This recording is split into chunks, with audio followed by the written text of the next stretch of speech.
Till arrived in Money, Mississippi on August 21, 1955. On August 24, he and cousin Curtis Jones skipped church where Wright was preaching, joining some local boys as they went to Bryant's grocery and meat market to buy candy. The teenagers were children of sharecroppers and had been picking cotton all day. The market was owned by a white couple, 24-year-old Roy Bryant and his 21-year-old wife Carolyn, and mostly catered to the local sharecropper population. Carolyn was alone in the store that day.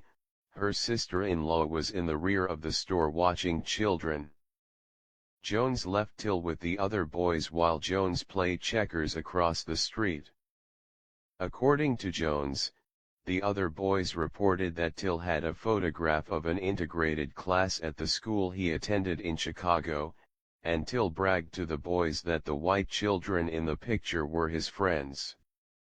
He pointed to a white girl in the picture, or referred to a picture of a white girl that had come with his new wallet, and said she was his girlfriend. One or more of the local boys dared Till to speak to Bryant. The facts of what took place in the store are still disputed, but according to several versions, including allegations from some of the kids standing outside the store when Till walked in, Till may have wolf whistled at Bryant. A newspaper account following his disappearance stated that Till sometimes whistled to alleviate his stuttering. His speech was sometimes unclear. His mother said he had particular difficulty with pronouncing B sounds, and may have whistled to overcome problems asking for bubble gum. According to other stories, Till may have grabbed Bryant's hand and asked her for a date, or said bye, baby, as he left the store, or you needn't be afraid of me, baby, I been with white women before. Bryant testified during the murder trial that Till had made sexual advances and asked her for a date. In her testimony, Bryant alleged that Till grabbed her hand while she was stocking candy and said, "How about a date, baby?" She said that after she freed herself from his grasp, the young man followed her to the cash register, grabbed her waist and said, "What's the matter, baby? Can't you take it?" Bryant then allegedly freed herself, and Till told her, "You need not be afraid of me, baby," used one unprintable word and said, "I been with white women before." Bryant also alleged that one of Till's companions came into the store, grabbed him by the arm and ordered him to leave. Till's cousin, Simeon Wright, writing about the incident decades later, challenged Carolyn Bryant's account. Entering the store less than a minute after Till was left inside alone with Bryant, Wright saw no inappropriate behavior and heard no lecherous conversation. Wright said Till paid for his items and we left the store together. The FBI also noted in their 2006 investigation of the incident that a second anonymous source, who was confirmed to have been in the store at the same time as Till and his cousin, backed this claim as well. In any event, Bryant was so alarmed she ran outside to a car to retrieve a pistol from under the seat. Upon seeing her do this, the teenagers left immediately. It was also acknowledged that while Bryant was running to her car, Till whistled. However, it is disputed whether Till whistled towards Carolyn or towards a checkers game that was occurring just across the street. One of the other boys ran across the street to tell Curtis Jones what happened.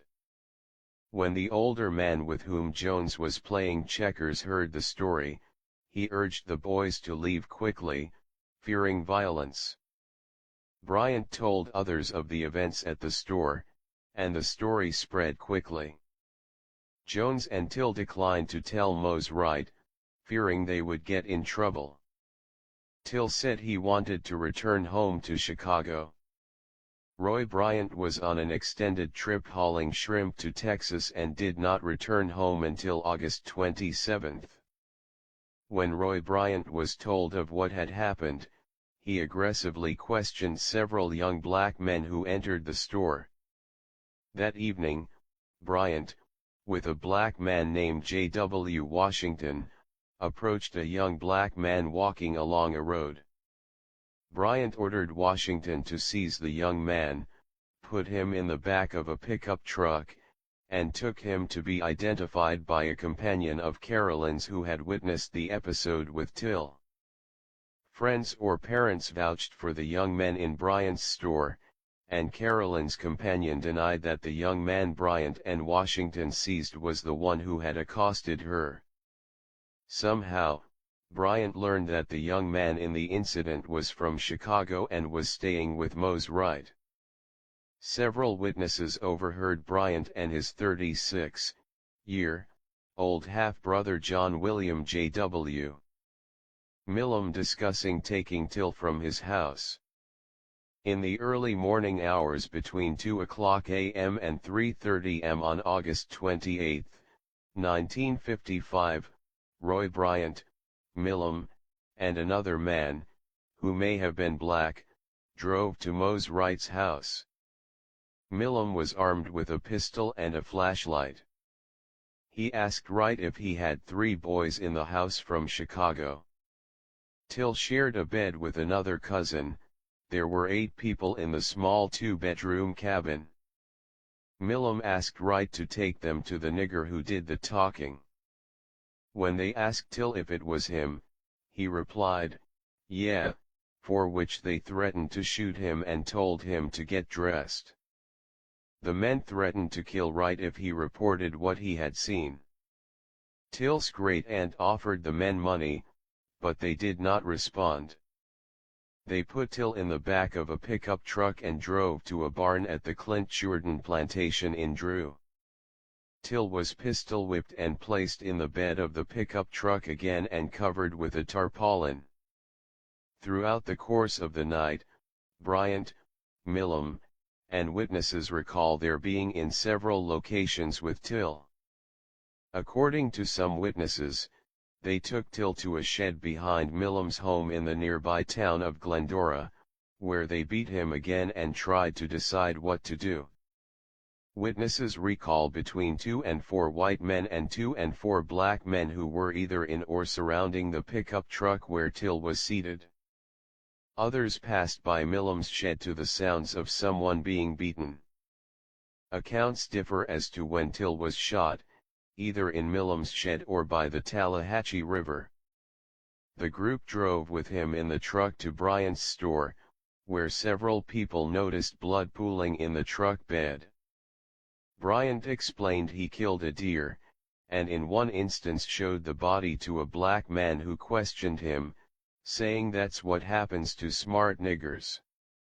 In an interview with William Bradford Huey published in Look magazine in 1956, Bryant and Millam said they intended to beat Till and throw him off an embankment into the river to frighten him. They told Huey that while they were beating Till, however, he called them bastards, declared he was as good as they, and in the past had sexual encounters with white women. They put Till in the back of their truck, drove to a cotton gin to take a 70-pound, 32 kilograms, fan the only time they admitted to being worried, thinking that by this time in early daylight they would be spotted and accused of stealing, and drove for several miles along the river looking for a place to dispose of Till. They shot him by the river and weighted his body with the fan. Mose Wright stayed on his front porch for 20 minutes waiting for Till to return. He did not go back to bed. He and another man went into money, got gasoline, and drove around trying to find Till. Unsuccessful, they returned home by 8:00 a.m. After hearing from Wright that he would not call the police because he feared for his life, Curtis Jones placed a call to the Leffler County Sheriff and another to his mother in Chicago. Distraught, she called Mamie Till Bradley. Wright and his wife also drove to Sumner, where Elizabeth Wright's brother contacted the sheriff. Bryant and Milam were questioned by Leflore County Sheriff George Smith. They admitted they had taken the boy from his great-uncle's yard but claimed they had released him the same night in front of Bryant's store. Bryant and Milam were arrested for kidnapping. Word got out that Till was missing, and soon Medgar Evers, Mississippi State Field Secretary for the National Association for the Advancement of Colored People, NAACP, and Amzie Moore, head of the Bolivar County chapter, became involved, disguising themselves as cotton pickers and going into the cotton fields in search of any information that might help find Till. 3 days after his abduction, Till's swollen and disfigured body was found by 2 boys fishing in the Tallahatchie River. His head was very badly damaged. He had been shot above the right ear, an eye was dislodged from the socket. There was evidence that he had been beaten on the back and the hips, and his body weighted to the fan blade, which was fastened around his neck with barbed wire. He was nude, but wearing a silver ring with the initials LT and May 25, 1943 carved in it. Confusion about Till's whereabouts and a positive identification of the body retrieved from the river compounded issues in the case that eventually influenced the trial.